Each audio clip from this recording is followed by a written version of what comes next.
Oke ya. Jadi seperti yang tadi disampaikan oleh Mbak Iris sendiri ya, bahwa keputusan bercerai ini adalah memang keputusan yang sudah dipikirkan ya oleh Mbak Iris dan dengan waktu yang cukup lama ya. Nah kemudian salah satu alasan perceraiannya adalah karena pihak suaminya ya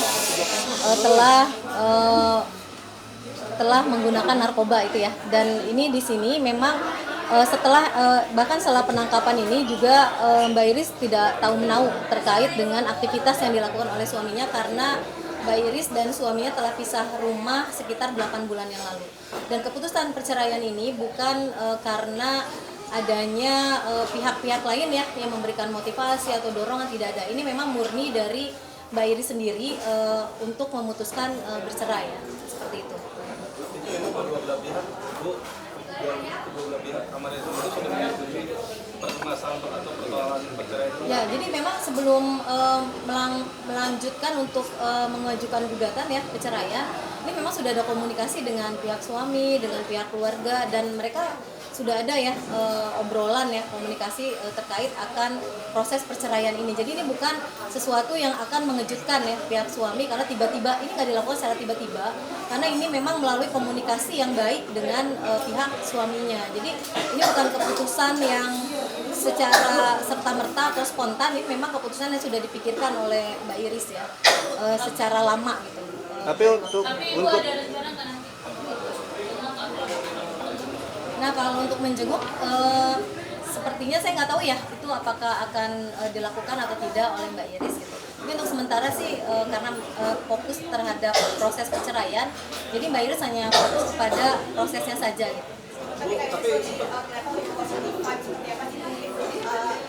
Menjalani ini semua mungkin lebih menekankan kepada Ya. kuat juga buat anak-anak. Ya, karena memang keputusan bercerai ini juga dilalui dengan tadi ya, dengan sholat, dengan berdoa ya, minta petunjuk ya, agar bisa lebih memantapkan hati ya. Jadi memang karena ini kan bukan keputusan yang mudah ya, tentu saja Mbak Iris juga memikirkan ini secara matang-matang. Dan kemudian terkait dengan positifnya, jadi dari Mbak Iris sendiri kan memang fokus dengan pekerjaannya ya. Jadi bisa dilihat dari Instagramnya, beliau fokus kerja dan fokus untuk mengurus anak-anak.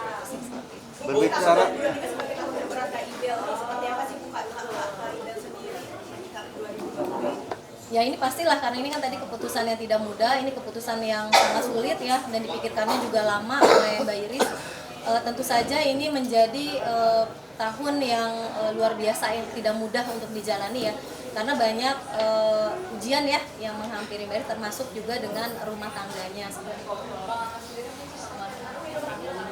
Itu ketemuan terakhir itu hari Minggu ya, itu masih ada ketemuan ya, dan Mbak Iris kan memang membuka peluang ya, atau membuka ruang seluas-luasnya untuk ayahnya bisa ketemu anak-anak.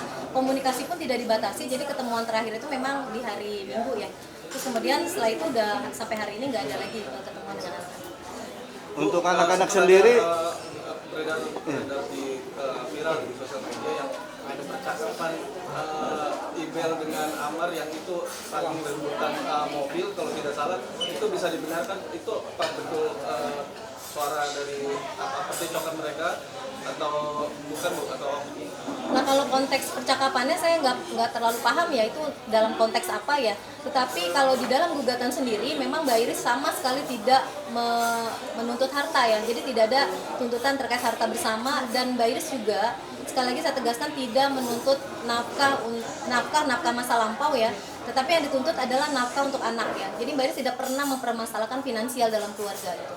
Jadi terkait menjawab yang itu ya, yang dialog yang tersebar itu. Apa itu poin-poin? berarti benar itu Bu, artinya dengan suara email sama si Amar itu? Nah, saya nggak tahu ya kalau itu kebenaran itu suaranya Mbak Iris kah gitu atau bukan itu. Tapi yang pasti sih kalau konteks percakapannya itu memang tidak ada di dalam gugatan.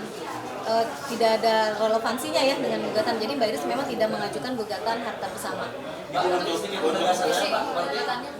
Oke, isi gugatannya yang pertama adalah tentang perceraian ya, Mbak Iris menuntut perceraian. Terus kemudian yang kedua tentang hak asuh anak ya. Jadi untuk ditetapkan hak asuh anak kepada Mbak Iris sebagai ibunya. Terus kemudian menuntut terkait dengan nafkah anak. Karena itu satu kesatuan ya antara nafkah dan hak asuh anak. Hanya 3 poin saja ya yang dituntut oleh Mbak Iris ya. Jadi selebihnya nggak ada lagi tuntutan apapun termasuk harta. Ya. Dan Pertanyaan terakhir ya Mas. Pertanyaan terakhir. Hah? Ini pertama semuanya. kenapa? Oh iya, itu nanti tergantung putusan ya, putusan dari pengadilan ya terkait pemberian nafkah itu. Nah, maaf saya tidak bisa menyebutkan ya, karena ini bagian dari persidangan yang tertutup untuk umum dan kita menghargai terkait itu. Untuk rumah sendiri mungkin seperti apa nanti yang rumah mereka Karena tempati memang tidak ada kemarin? tuntutan harta bersama, maka tidak ada tuntutan terkait itu gitu di dalam gugatannya. Artinya akan dijual nanti atau gimana?